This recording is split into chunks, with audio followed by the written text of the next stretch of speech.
This is a sad video today, but it's finally time, and I hate it.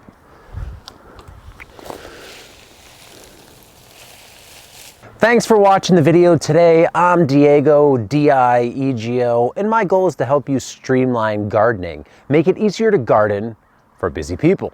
This is part 2 of a 2-part video series, and part 2 is going to make a lot more sense if you watch part 1. So I suggest you watch that first. I've linked to it below. If you want to just go on with this one, let's get after it. The TLDR version of this video is I think wood chips are a terrible compost input. It's a waste of time to compost wood chips. If you take nothing else from that video, take that little nugget with you. Over the past few years, I've tried to compost wood chips in a variety of ways. Turned piles, static piles, bioreactors, in barrels and compost tumblers, and in a geo bin just like this, which has been turned every few weeks with water and blood meal adding on every turn. I've let the pile heat up, then once the pile starts to cool down, we do a turn.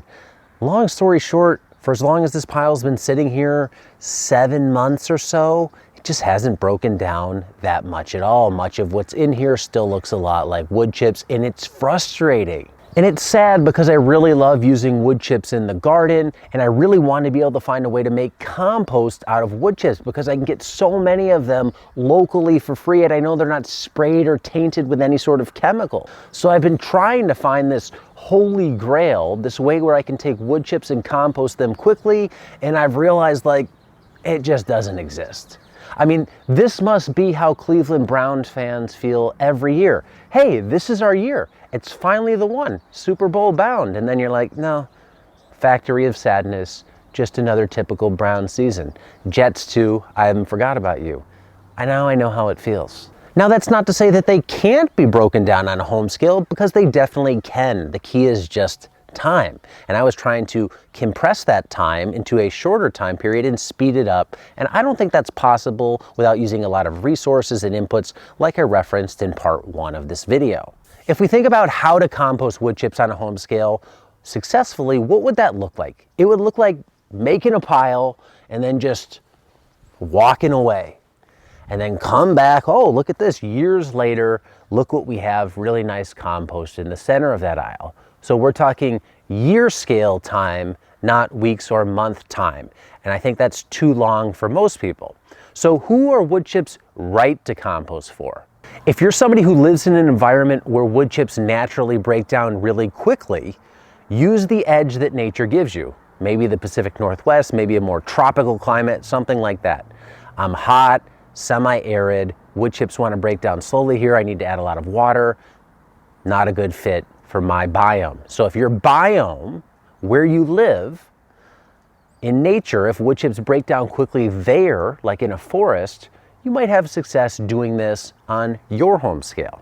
Another person who could have a lot of success composting wood chips would be somebody who has a lot of land, and you want to make a bunch of large piles and let them sit for a few years and get like a 5-year rotation going. This year, we build a huge pile. Next year, we build a huge pile. The following year, we build a huge pile. And you keep doing that year after year, and you just cycle your way around to that first pile initially. If you have a ton of space, then land use isn't really an issue. You can wait. Timing doesn't become an issue. So if you can just make these piles, let them sit, come back in the future and harvest that compost, I think that's a great fit. For me, with only having about half an acre, I just don't have the room to make all these piles and let them sit for years and years and years. I have to try and find other materials that I can compost quicker so I can use that compost in my garden and not have my land dominated by all these compost piles. The third person I think who could compost wood chips on a home scale would be somebody who wants to do a lot of work and introduce a lot of inputs. You want to reduce particle size, so you just want to regrind those wood chips yourself. You want to add a lot of nitrogen, you want to add a lot of water, and you want to be constantly turning that pile. If you're somebody who's into that, try wood chips and go for it. But that's not me. So the whole composting wood chips thing quickly was a failure. I mean, it kind of feels like when you finally meet your childhood hero and you realize they're just a drunk, alcoholic womanizer. It's a big letdown. But despite not being able to compost wood chips quickly on a home scale, I still think they're a great resource to use in the garden, just not in the compost. Because the problem with composting wood chips is an environmental issue and a timing issue. If those are our disadvantages to composting them, let's use those two factors and take them from a disadvantage and turn them into an advantage. Let's eliminate the environmental factor and let's eliminate the time factor. And let's build soil in the process. How can we do that? Hint, hint, it's down there. The answer is in the pathways. In the pathways, we have everything we want to compost wood chips successfully. Constant, continual access to biology because they're directly exposed to the soil surface. And if it's in our garden, they're going to be exposed to constant moisture because we're watering our crops, so we can stack functions of that water. We can use that water in several ways because any water that doesn't get absorbed by our plant and in the soil in our garden bed can kind of leak out into the pathways and feed the biology that's breaking down the wood chips. So you're not using extra water to compost the wood chips in the pathway.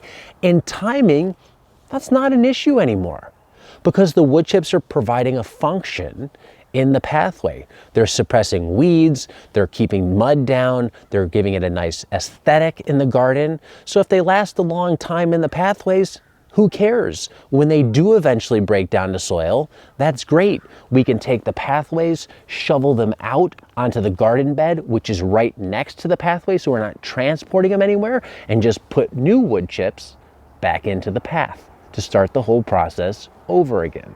The other great thing about using your pathways to compost wood chips is they don't take up any extra space. You already have pathways. You might as well put something in the pathways that gives you an additional benefit besides just being a walking space. That's a lot different than having a compost pile, which is taking up some area of your garden. Going forward, anytime I'm using wood chips in the garden, I'm going to be using them this way to cover the pathways and eventually recycle those pathways into garden beds. I'll actually be taking all the wood chips from my geo bin here and spreading them out on the pathways where I think they can do more positive in my garden than they can in this composter itself. So that brings us to the end of a chapter. It's kind of sad. It's like when your favorite book series or TV series comes to an end. You want another season, but you know if they do another season, it's going to jump the shark. It's just not going to be good. Well, that's the case here. I've tried a whole bunch of different methods to try and speed up the decomposition of wood chips on a home scale, and I haven't had any success with it. Again, it's like, you know, Browns forever searching for a quarterback. You thought you had one in Baker Mayfield, but you probably don't, so the search continues. This is why I think composting wood chips in a compost pile is a waste of time. What do you think? Let me know in the comments below. While composting wood chips didn't work out great in the geo bin, I actually really like the geo bin for composting. It's kind of like a bioreactor.